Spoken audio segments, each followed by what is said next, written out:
Your Creative Push, episode 305. I want this. I can do this. It totally changed my life, being able to be a creative again.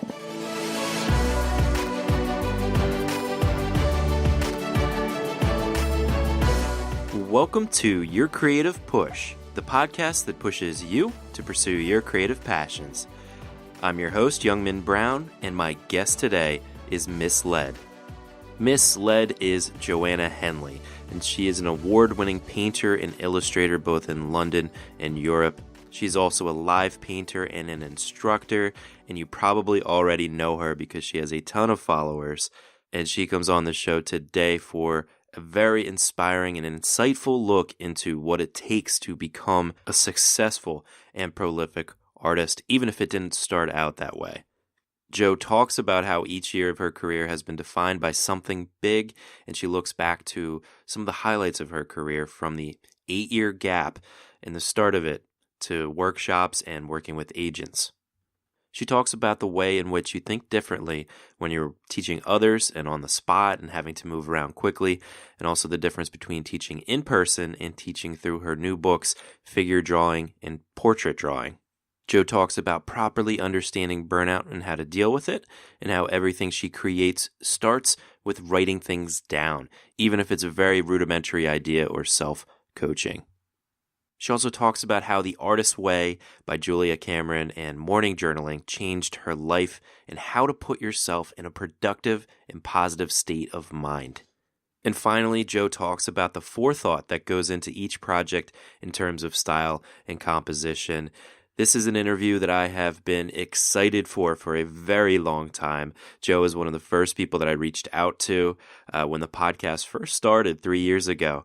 And we've been trying to make it work since. And I've been nervous and excited for it to happen since. And she delivered. I was so happy to have her on the podcast and so happy to connect with her, and really happy with the result of this. So please sit back, relax, and enjoy my conversation with Misled. Jo, welcome to Your Creative Push. Hello, thank you. No, thank you so much. You were one of the first people I reached out to back when I started Your Creative Push, and it's been a lot of back and forth and just trying to schedule it so that we're both kind of available. So it's like really a pleasure. I'm beaming to be able to speak with you this morning. So welcome. Thank you so much. Thank you for being so flexible. It's been a bit of an adventure, and I'm really glad we finally made it. I can't believe it's been that long. Has it really been that long? Wow. Yeah, I know. I can't believe it either. So it's crazy how time flies. Oh, don't be embarrassed. I appreciate you sticking through. Yeah. I know that a lot of the audience already knows who you are, but I always give my guests the opportunity at the start of the show to kind of give a brief history, sort of a creative bio, how you got to the point you are today. Mm-hmm. Gosh, it's hard to condense. I can't believe I've been working under the name of Misled for officially, in business terms, 10 years, but 2 years prior to that, so it's like 12 years. And it's really funny when we talk about we haven't spoken in 3 years. It's like every year is defined by something big. It's quite interesting. It's been a real adventure. Like the first year was all about social media and putting my stuff out and learning to be an artist again, because I didn't do anything and hadn't created anything for myself in like 8 years, which is like, it was just such a huge space of time where I was questioning who I was and really low. And yeah, so the first year was like setting up my kind of profile on MySpace, and then it just launched me into some amazing jobs. Like my first job was with Diesel, and the second one was with Reebok. I was painting live and winning tournaments. That was incredible, looking for agents. So doing shows, like lots of like live performance stuff. I mean, the first, I guess because I spent so much time, because 8 years is such a long time, not doing anything. By the time I had a grasp of, right, I'm going to do it now, it was just all my time was spent doing it. And obviously with social media, because it was so new then, it was such an opportunity to be able to put your stuff out there really easily and get this feedback. And the more feedback I got, the more kind of, fire on my belly and the more kind of confidence I had. And it just kept me going. And I just worked so hard and had loads of fun. So we kind of, fast forward 10 years now, and I was with an agent for 8 years. That was really great. And I went down this sort of corporate route because I was like, this is great. I love doing street art and I love doing murals, but I need something a bit regular. I need someone on my side to kind of get me some work when I'm also working. And the aim was really to be able to achieve and learn and pick up as many skills as I could along the way so that I would always be employable. So I could definitely validate this as a life decision as well as, a career option. It was the first time that I'd had the chance of looking at being an artist after leaving university and art college. So I pushed really hard and made lots of really great friendships and relationships. I mean, social media really helped. It was such a great springboard for getting me out there. And I was making lots of contacts online and was very much about connecting with lots of different creative communities. And it just really, really kind of snowballed. But there was also a huge amount of activity that I was doing outside of my house, outside of my studio, which is kind of, sometimes that's a kind of really difficult thing to do when you're an artist because, your art is very much connected to your identity and it's very much, I'm very private, believe it or not, with my work. So I was just kind of juggling those two things. And with a agent that took me down some really amazing corporate routes, and I was doing packaging and advertising campaigns and so on. And I think they really wanted to push me in the sort of fashion and editorial and beauty and skincare, which is where my work relates. But the jobs weren't getting me excited anymore. So this time last year, I stepped away from that and now I'm kind of doing my own thing. And so last year was about writing 2 instructional books. The year before that was lots of workshops.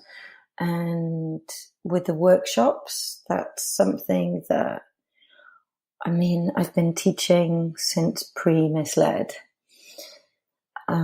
So that's been really exciting for me to be able to return to teaching and using the skills that I was applying, 15, 16 years ago and using it to express the process and explain how I work and what I do and to be able to kind of gift that to other people because I've been really supported by other communities, and I've had friends that have acted like mentors and a really good support network, which is really, really important. And I guess all of those things kind of helped.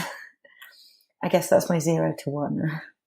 Yeah, and also getting back to, the workshops and being able to teach other people. I think it's such a good thing for any kind of creative person to be able to share your skills no matter what level you're at, because there's always going to be somebody behind you. And it's not only just paying it forward or paying it backward or however you want to say it, but it's also you can enrich yourself so much, and learn so much just by being able to scientifically figure out how you create, because so many people, it's just, I create because I've been doing it over and over and over again. But when you can kind of dumb it down and figure out exactly why you do what you do, it can really help yourself to move forward. Yeah, it really is. And it is a beautiful exchange because a lot of the people that I teach now, the majority are much younger than me. And it's really great. I see myself in those students' eyes and see how excited and absorbent they are. And they just want to, they're just such amazing kind of inspirational sponges. And they're just got so many fresh ideas. And it just makes it so exciting to share that because you're going to do something really great with this. And I know what you mean when it's you, but I don't know if it's like so much dumbing down, but I know what you mean. But it's almost like for me, I think with any creative or anyone that does anything, you know, whether you drive a car, whether you play the piano or something, sometimes you're so on autopilot if you're doing something for your life, basically, and you do get that opportunity to kind of look at it and compartmentalize it and really look at all the important things, and also where you kind of have that hierarchy and where those things that you maybe ignore or you don't normally see, you get to really scrutinize because you're imparting that to a group of people. So it really gets you to have like a check in with yourself and go, am I doing this the best way? Could I be looking at, and you've got someone else, you've got the responsibility of kind of sharing that with someone else. And I think that's really interesting. You know, the more I've taught and the more I've shared time in those classrooms and workshops, it's just been amazing, especially the ones where I'll get booked to do a huge workshop and they'll only pay me for an hour or something. And those are the ones where I'm like, okay, I have to think really fast. How can I get loads out of this in a small amount of time, but with 2 tables, for example? So I'm running from one table to the other, and it's really dynamic and really fun. But it's also like, how can you learn how to draw a portrait in such a short time? So these have been really great opportunities because they've allowed me to think on my feet, and they've taken myself. It's weird when you take your ego, when it's not about you anymore, you start thinking differently. And those have been the like highlights for me, because I've just come up with something on the spot and gone, right, we're going to do it like this. We're going to like create a face, and you're going to get to this point and you're not going to finish it. And then you're going to get to the next one. And then you're going to learn everything that you picked up from the first one. And that's going to take you to the next one. And because it's so fresh in your mind, you're going to know where you made your mistakes, and the momentum and the increased development is so much higher than going, okay, well, we're just going to do this one exercise. So like things like that, for example. And it just makes it so much fun. And I definitely wouldn't do that myself. Right. And I imagine it's probably a different experience than writing your instructional drawing books, portrait drawing and now figure drawing, as you said, like compartmentalize or kind of unpack that way of teaching, but now you have to do it in a writing form where you can show pictures and stuff. Does that make it easier or does that make it harder? It made it really hard. It's the biggest project I've ever done. It was, and also I love the idea of living the life of an author, but it's so very different to what I do. You know, I like having conversations every day. I like the back and forth of working out projects and getting feedback. That was gone. It was just, you know, the publishers got in touch and said, we've got this book and we'd really like you to pitch for the project. And I was like, okay, I'd really like to do that. And they said, well, okay, there's maybe 2 books. I said, I definitely want to do both books. But it was only when I took it on, I really realized what a huge difference it was. Because I didn't have any. They were like, yeah, we'll give you a good hand on the structure. So we worked on the structure together, but it was like, okay, this is it. Nothing else exists other than this. For 9 months. It was really hard. That's the thing, because when you're working with someone, it's a conversation, it's a development, and that exchange is really dynamic when it's just you. And because I teach in so many different ways. I taught for 6 years with 2 groups with adults with disabilities. I've worked in rehabilitation centres. I've worked with women in refuge. I've worked with elderly people and children. My skills within that is so vast. And it was like, well, what do I do? Do I include light and shade? Do I include negative space and positive space? Do I start looking at foreshortening and things like that and perspective? And it's like, wow, it's so big. And that was it was really tricky. In short, my short answer is it was really tricky. Right. Yeah, I imagine it's so much, not necessarily easier, but when you do have that skill set to be able to kind of change your conversation or change your way of teaching depending on the person, or kind of what they're struggling with or what they're interested in, that makes it a little bit of a different experience than having to have this one size fits all way of doing things or way of explaining things. And I imagine it was probably felt pretty solitary too, since you have all that experience teaching and being with the other Gosh, person and seeing yes. the, oh, I get it, type of kind of positive reinforcement for you to not be able to have that as you're creating it. It must have been a very solitary experience. It really was. I have to say, it was very lonely. I mean, I do work and have worked really crazy hours, but that will be in different ways. It won't be just on one project. So it was really difficult, and there was lots of sacrifices that I had to make. But I'm not saying you shouldn't do it, because it's an amazing thing. And, we live in the world of digital, and, books are beautiful objects, and it's a really beautiful, lovely product. People pick it up and go, oh, it just feels so nice and such a lovely size. You can put in your pocket, right? You can. Yeah. Exactly. Bring it with you. One in each pocket. Yes. Well, and so you said, were you doing just this, or were you doing personal work while you were doing the project? Okay, well, I was just unofficially doing just these books, but I did have another project which is yet to be released. I think it's released in November. I was doing a card game for an amazing art and design publisher in London who I've always wanted to work with. Cool. And I was doing 50 really detailed full color portraits for that as well. And then at the end of the project, I ended up doing this insane and wonderful project for Schwarzkopf, the hair brand, for creating hair-lined design work that would be printed on vinyl that would then cover 42 glass panels in their new LA office academy stroke showroom. And I had to relearn Illustrator on the job. Last year was hairy.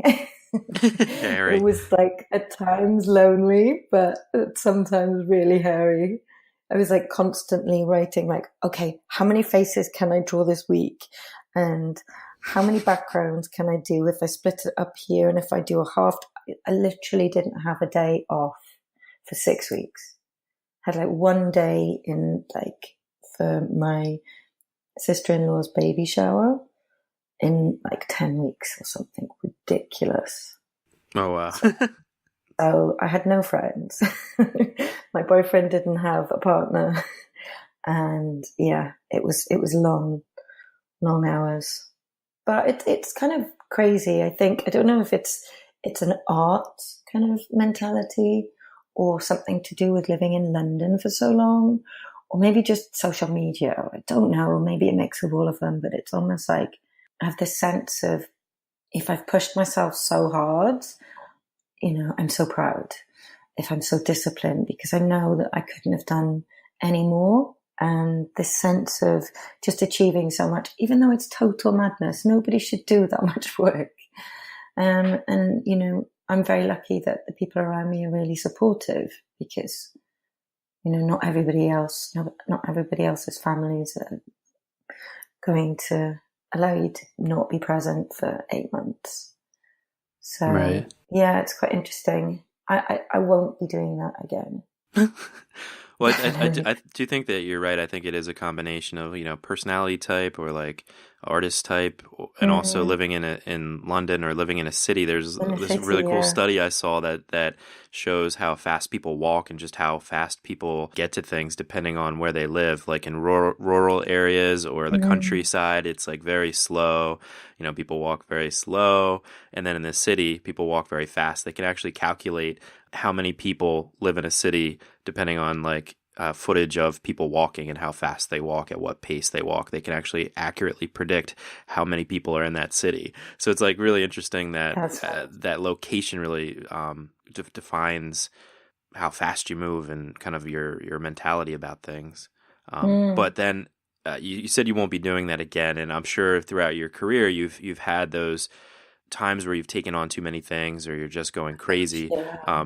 What happens then when you reach that point where you realize that, okay, it's been a little bit of time since I've seen my boyfriend or talked to my family or seen another human being, and maybe I'm becoming a little feral. Like, Yeah.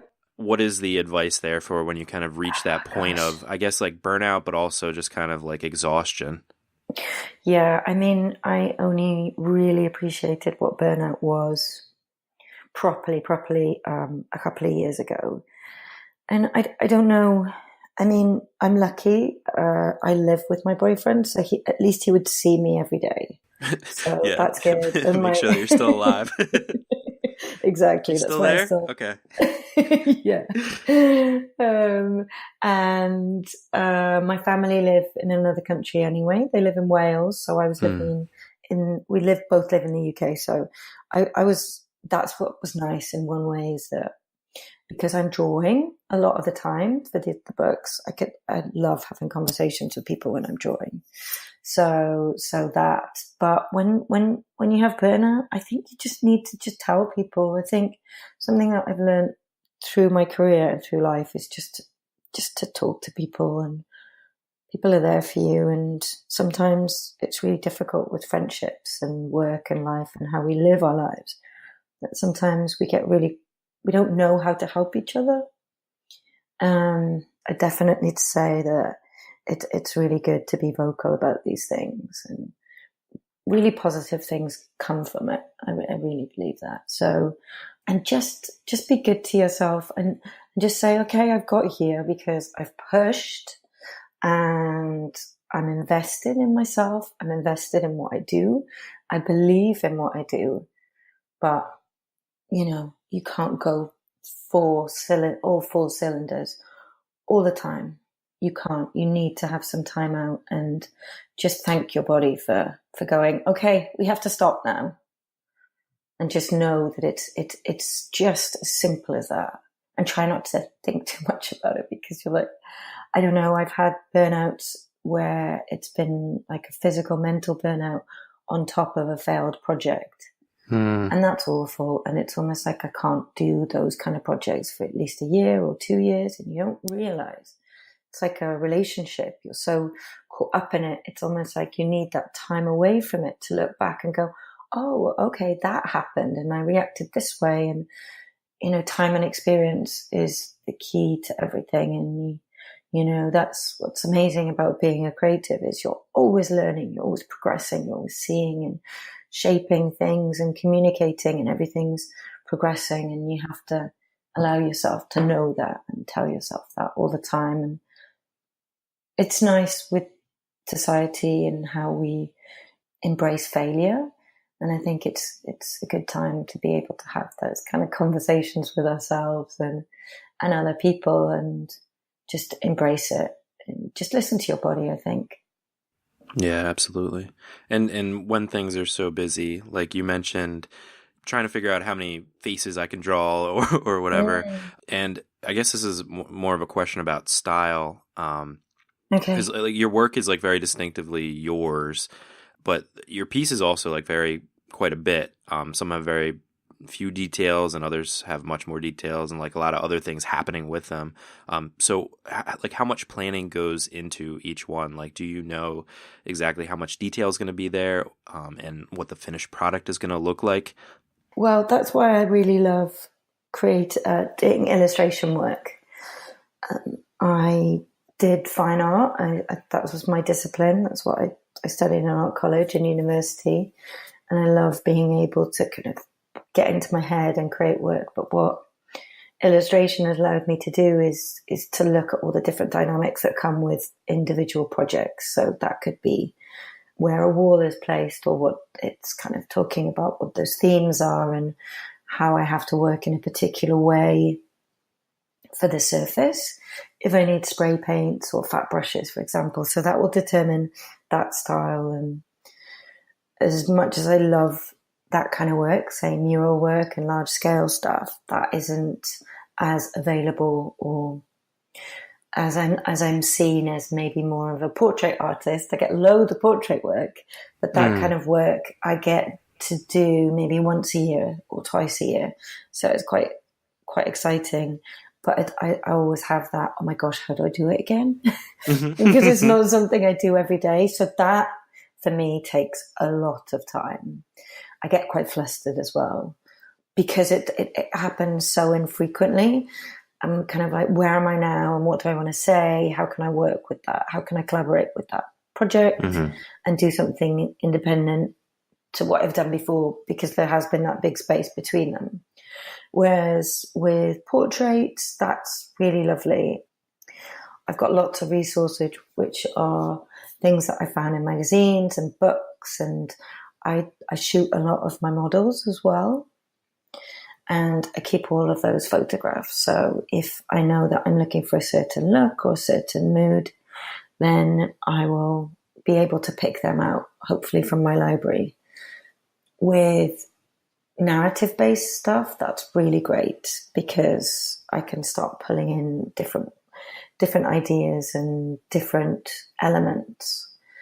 And again, it depends on the feel or the audience or the feel of the publication or what I'm trying to project as an artist in an exhibition. So all of these things are considerations that are very much happen at the beginning. So I still get that crazy excitement when I get a big job. I still phone my mum up. I go, oh my gosh, I got that job I was telling you about. And I still get that and that's great. But with that comes I don't have the fear so much anymore. Or maybe what I have is the fear is manifested differently. Because I'm like, yeah, I can do this. All the years and all the learning and all the time prior to this allows me to know that this is right for me. And I've been given this job because I can do it. It's just when I start doing it and I'm like, oh my gosh, maybe I should do it in this way, or maybe I should do it in that way. And now that I have digital means of designing and also, I have a wall and a desk and now Wacom tablets. Like sometimes I get a bit flustered. It's like, oh no, I'm going to do it with Posca pens or I'm going to do it on Photoshop. So that's where I get really sort of a bit bogged down. But it all starts with words. It all starts with writing things down, even if that's just for me, self-coaching myself and putting myself in the position of how I want to do the job, then that will come first. And then it will be either spidergrams or mind mapping and working out. It sounds really technical, but it's not. It's just, my brain works like too many Google tabs open all the time.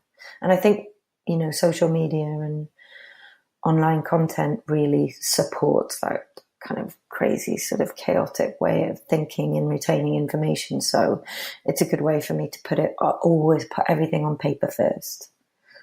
I don't know, it just doesn't feel like it's solid because it isn't when it's in digital form. So I have tons of notebooks. They are core to my practice and to my ideas and to my mental state. So it always starts with writing, and maybe I need to type it out a couple of times and then print it. It sounds super kind of idiocratic, but yeah. And then I can kind of start putting together all the other elements where it's sort of feelings, emotions, audiences, age brackets, colors, things like that. So it just sort of flows. So if I was doing a workshop on that, I should probably do a workshop on that. It'll probably help me loads. Yeah. Because I won't be able to go, wait a minute, maybe I'll do it this way. Right. I have to be like straight line because, guys, this is how I do it. And it's very considered. It's a very well thought out process. Whereas sometimes when I have space to kind of go a bit, oh, this is too crazy, then I get flustered. But I never really think I can't do it anymore because I keep going back to time and experience has told me that I can. So, and I still get the thrill of doing something, new and fresh. And I think I'm now conditioned to do crazy things. So that's why I'm always trying new things out. Yeah, as you said that Google Tabs thing, I looked over at my computer and I have multiple tabs, like where Uh-huh. like so many that they get like so small that you have to like really be careful when you click it that you don't close it. Like Uh-oh. I'm Yeah. definitely that way. But I'm the same way where like writing things down and just to get them out of my crazy brain, just to get them on paper is super important. But I also think that a lot of people can relate to that when it comes to like starting a project and the blank canvas and Mm. all of these different directions that they could go, all of them flowing around in their head that they don't even start because they're just so scared of actually starting and just even writing notes about it makes it feel like that's like you're committing, you're starting the Mm. project that way. So I think that Mm. is really good advice to just kind of take that pressure off and just start writing notes, start figuring it out, whichever angle you want to tackle the project from, just to get the brain kind of moving in one direction, and then you can kind of course correct as you go. Yeah, definitely. I mean, it's not that alien for me to do notes because, as I was saying before, I spent 8 years not really creating anything for myself. And yeah, I was doing kind of other jobs, and I eventually went into teaching art or workshop art. But the thing that really allowed me to regain my confidence and build a life as an artist was by reading The Artist's Way. Mm. And I did an hour's writing every morning. And I think it's supposed to be only 10 weeks, isn't it? 12 weeks, sorry. And I ended up doing it for 4 years. And I'd still do it. It's like if I don't do it, it's changed now. It's more kind of directed. It's less about what's in my head and stream of consciousness. It's more having that time in the morning to just clear your brain or just go, right, what is the most scary thing I have to do today? What is the thing that I've been putting off the most? How can I do that? And I break it down into like 4 sections or something. And then I go, oh, right, I've practically done it now. On to the next thing. And I'll spend, maybe I won't do 3 pages. I'll do, say, 1 or 2 pages, but having that time to just stop and go, right, what is happening today is really important. And note writing is something that I did a lot through my degree. And journal writing, I think, as an artist is so important to be able to give yourself that sense of placement in your work, if that makes sense, and where you're at and what's happening, whether you're collecting things and making it into a scrapbook or whether it's just writing and you're just saying what's happening, what's going on and what you want to achieve. And if it is stream of consciousness, it's quite interesting because a lot of people say, well, I don't really know what to write. But if you stick with it, it's amazing how things just pop up. You're like, oh, I didn't really know that was a thing. I didn't know that was really important. And, you get to really sort of dig a little bit deeper. And I mean, I couldn't recommend it more. I think it's an amazing, amazing process, and it kind of changed my life. So Yeah. yeah. I recently, I talked about this on the show too, started doing the Miracle Morning, where you wake up super early. Nice. I've kind of eased off on how early I wake up, but I'm Yeah, I still did it for a couple of weeks. Yeah. I'm still I used to just wake. I go into work around noon, so I usually would wake up around 11, just shower and go to work. But just to give yourself an hour or 2 or 3 or 4, or however many hours you can give before like you start your day, before you just get into that pattern of the life that you maybe don't like, you can just like not only take control of your day, but like by taking control of your day and kind of claiming it for yourself, you can claim your week, you can claim your month, you can claim your year, you can start to see exactly like you said, like the things that are scaring you, the things that you most need to get to, and you start just knocking those things off, and you start to be able to literally take control of your life. It's so important to not only wake up early to get things done, but also to write things down, to journal, to do stream of consciousness, to really figure out like what your life is all about, what exactly what you want and where you want to go. Yeah, it's amazing. I spoke to so many people over the years about it. I just found it I was just fascinated by it. And there were so many different ways that I explained it. And initially I was just saying it's kind of like you're having this phone call with yourself every day. But what is happening is you've got like this really tall inbox and it's full of letters and documents, and those are conversations and memories and worries and things. And every day you can maybe, without the writing, you can like maybe get like deal with like a few of them, maybe 3 or 4, and then another lot are just piled on, and you never really get down that huge pile of paperwork. But when you're writing every day and you're having that time, because those conversations with yourself can never exist anywhere else. Mm-hmm. The conversations that you have with other people, they kind of peter off, or they go in different directions, or they segue into something else. They're never a continued journey, and you're having this continual line for an hour every day for as long as you want. And you are dealing with that paperwork, and you go down and you go down, and you're taking off a sheet every day, or 3 sheets or 10 sheets.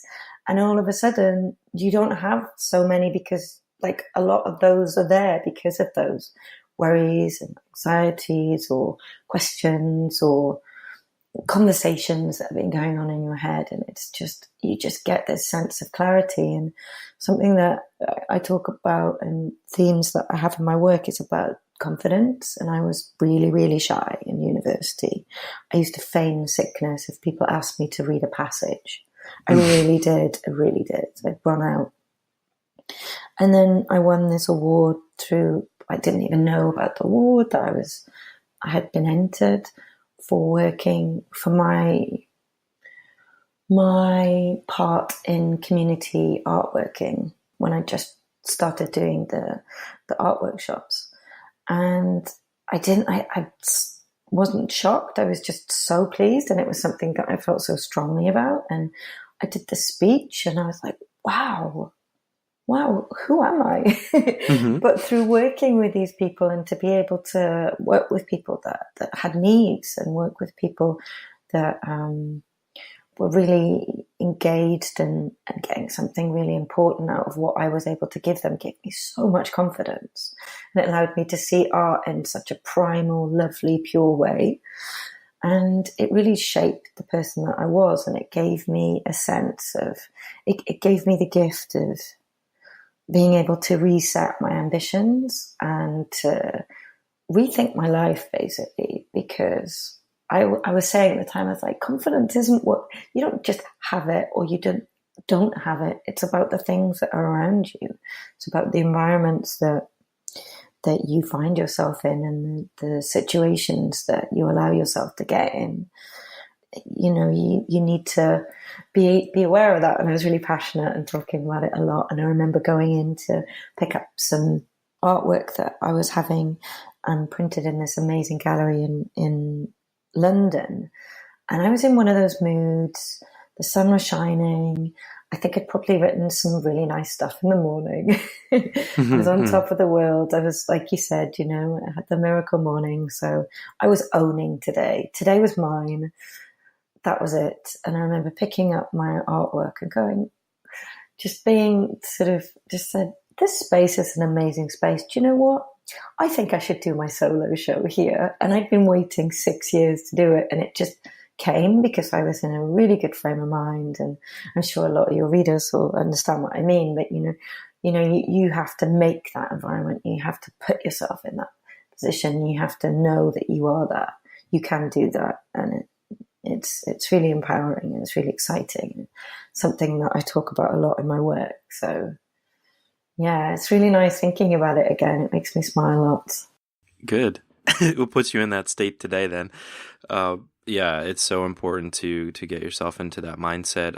I wonder, were you doing like journaling and stuff like that during that 8-year gap? Like, or what was it that... No. Okay, so what was it that got you going? Because so many people that I've talked to that listen to this show have had those long gaps, myself included, whether they're months or years or even close to a decade of time off where you're just doing something completely different and probably in the back of your mind thinking about, you know, this life that you're not living, this like passion that you're not getting to, or this career that you're not trying to take.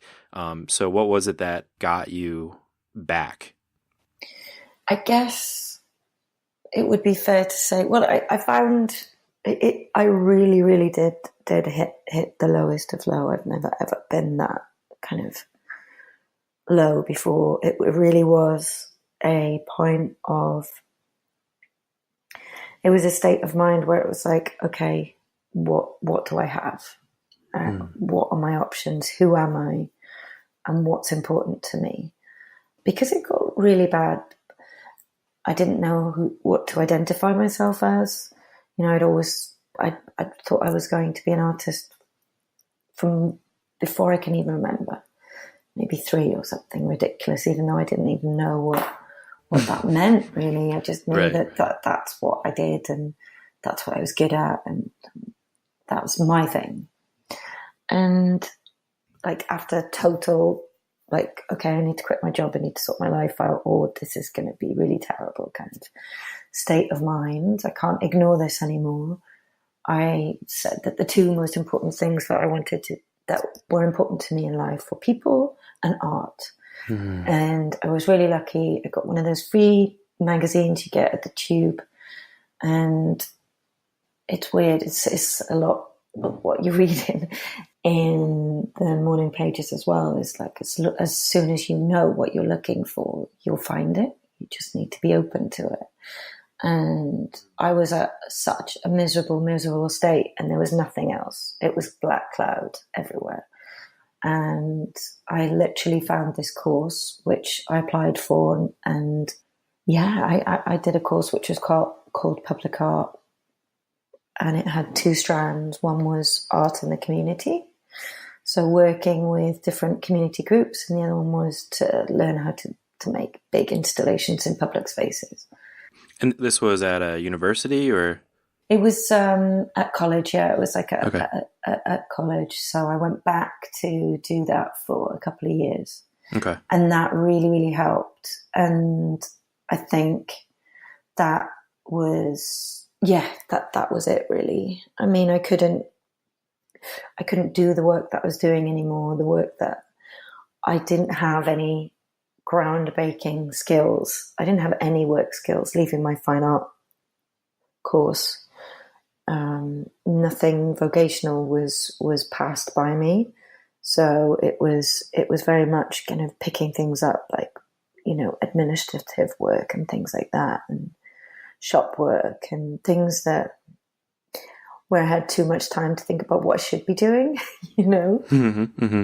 So I think the course really helped. And through working with other people, it allowed me to, again, as I said before, take my ego out of it and look at art as, you know, my mum would always say when I was growing up, you've got a gift. I was saying, no, everybody can learn to draw.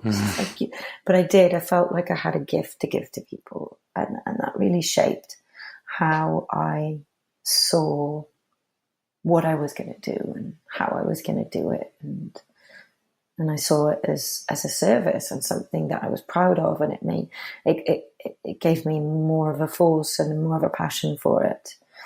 And I just started drawing again. I was ill. I get like chest infections. So sometimes I can be ill for like a month or whatever. And I was at home and social media was booming. MySpace was huge. And I was just absolutely kind of enchanted by it.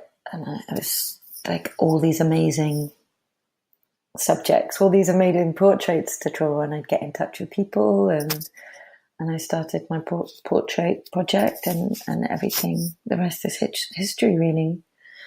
I worked really hard at each piece being seen by every city in the world. It was a really good portfolio platform.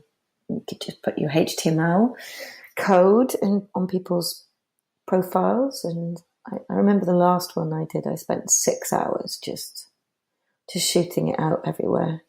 And from there, show requests came and interviews and magazines. And yeah, it was wild. But it really did happen through having a new way of looking at art, I think. Right. Yeah, and that is a shame too. Well, not a shame, but when you have those long gaps and you know that you do have a gift, because I think every person does have a gift, like, and Absolutely. it's just figuring out like what direction to take that gift. But like, especially when you know that you have that gift, that you have something else to give, then when you're not doing it, it's not just like for yourself, it's just like for the world. You feel like that you're kind of letting the world down, you know? Yeah, it's great to have that greater purpose, but it comes with responsibility as well. Yeah, it's you're just having that acknowledgement of what you're doing, and yeah, it gives you that extra force. I think it's really Yeah. lovely. But then getting that structure, like when you don't know exactly where to go, kind of like we were talking about with the blank canvas, to just give yourself some sort of a structured way to start. So like a class is a great idea, or an online course, or just something to kind of give yourself, I guess, that accountability, but also to give yourself kind of a direction to start, you know?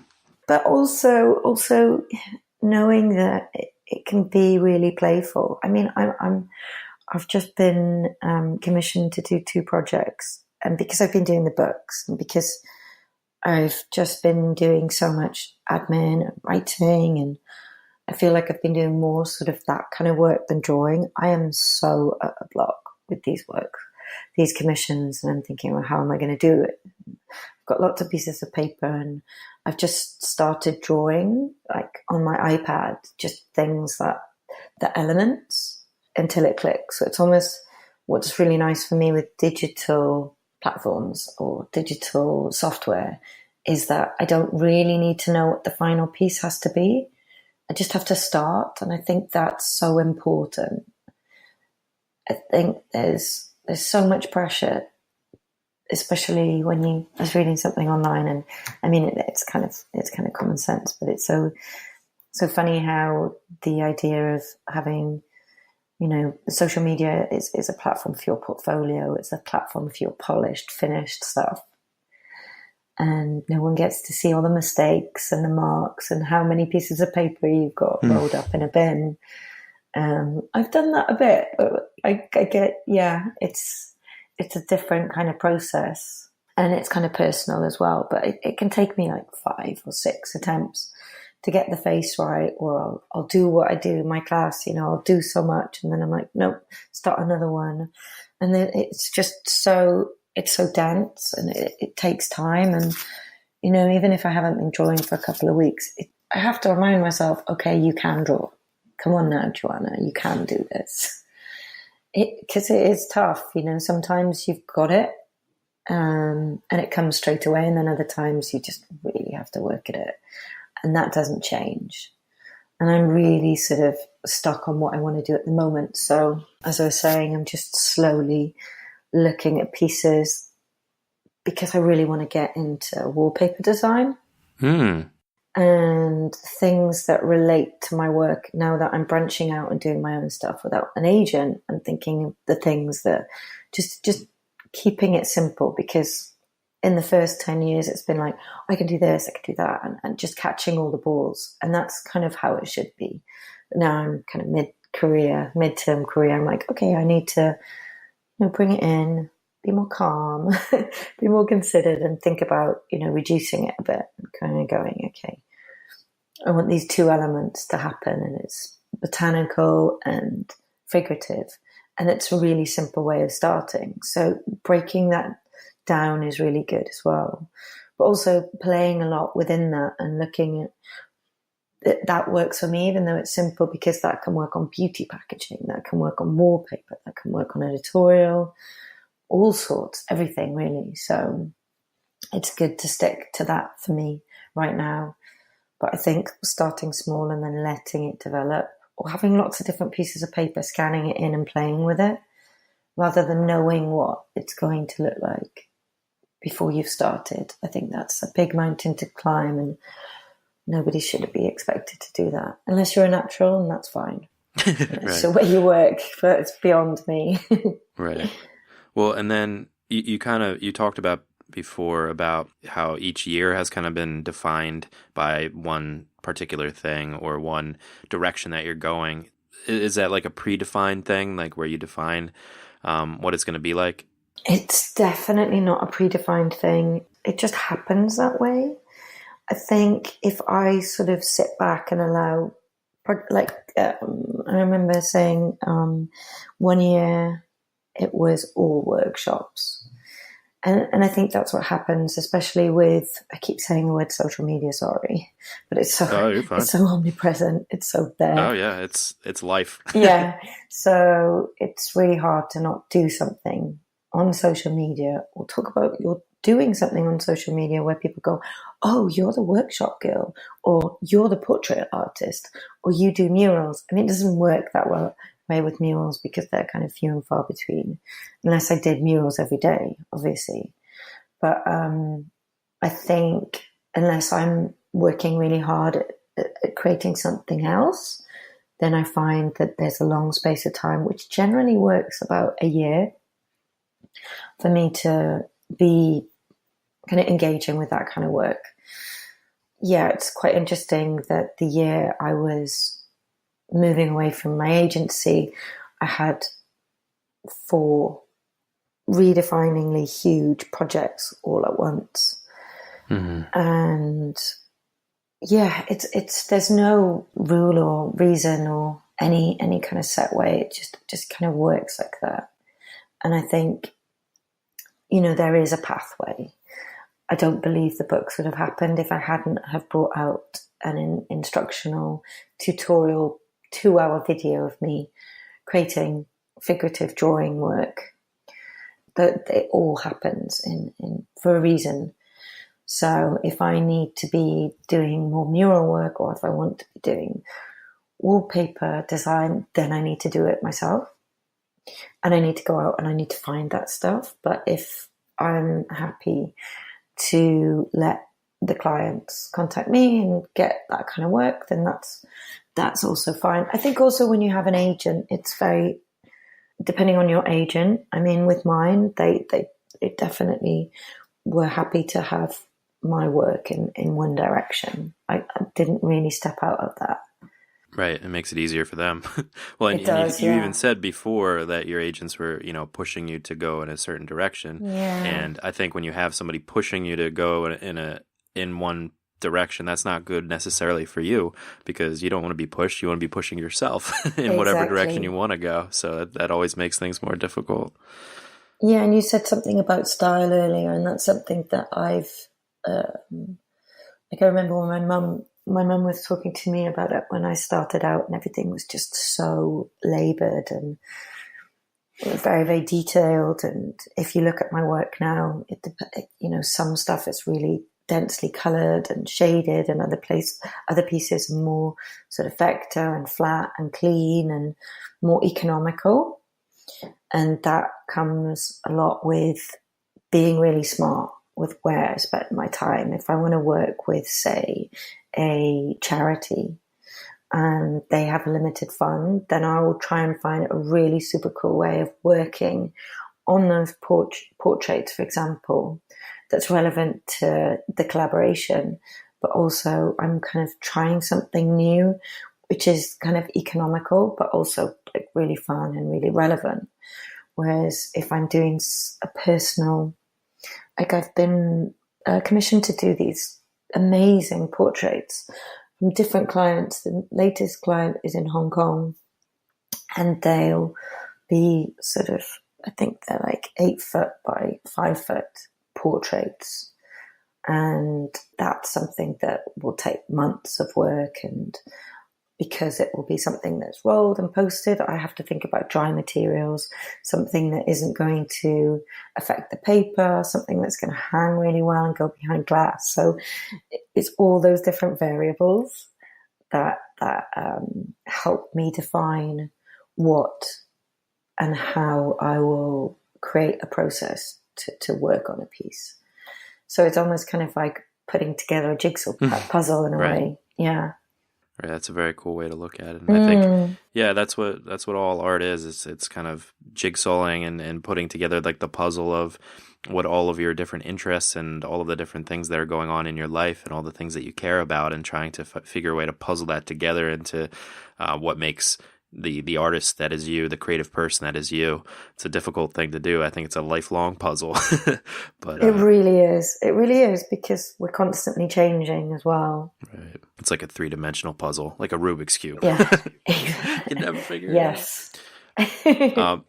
Joe, it is time for the final push. Okay. And that's where I ask you to reach to the microphone and grab the shoulder of one of the listeners that you've already really inspired today, and just give them your best final words of advice and really push them to pursue their own creative passions. Gosh, I think the main thing for me, and to be able to impart, is, and it's very much connected with what we agree on, you and I, is that everyone has something creative in them. I think it's just play and tell people that you're excited, and tell people what you're doing, tell people what you like, and just connect with people, have a community, make your environment a safe place and a rewarding place. And soon you'll find that you will have that openness within that space and within yourself to kind of start going, I want this, I can do this. And it will build. I think having your time is really important.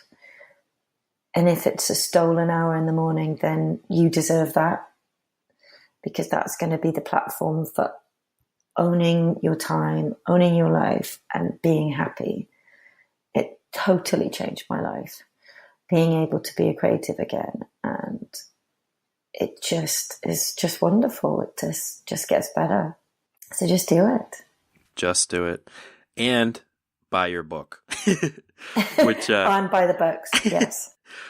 Which we'll have linked up at today's show notes page, or you can get at Joanna's website, missled.co.uk, or on Instagram you can find Joanna, miss_led1. We'll have that, of course, linked up at today's show notes page at yourcreativepush.com/missled, MISSLED. Joe, thank you so much for coming on the show today, for really inspiring us and giving us a peek into your creative life. I really do appreciate it. Yeah, thank you so much. I had a really great time. Me too. Thank you so much. Thank you. Oh, that was such a delight to have Missled on the podcast. Thank you so much, Joe, for coming on the show.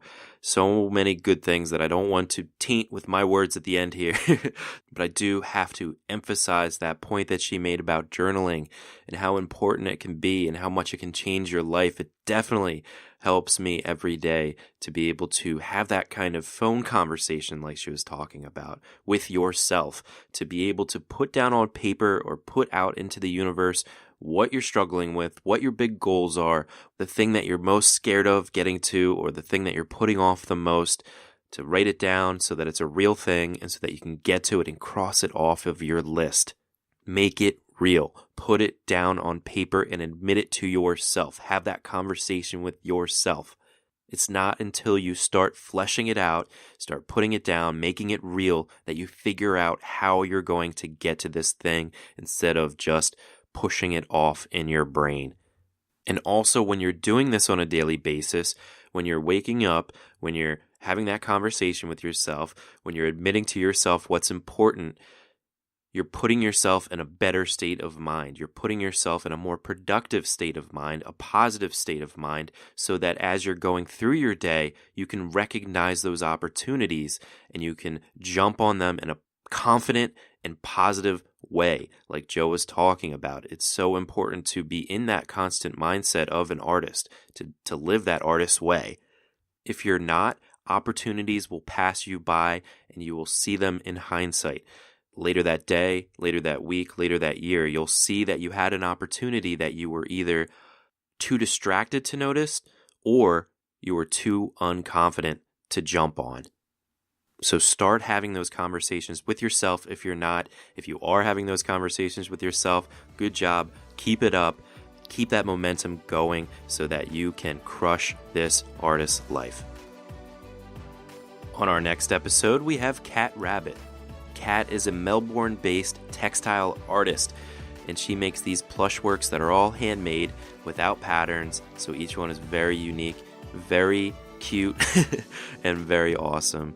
And she comes on the show next week to talk about how to forge your own path and also how to not have expectations so that you can be delighted with your results.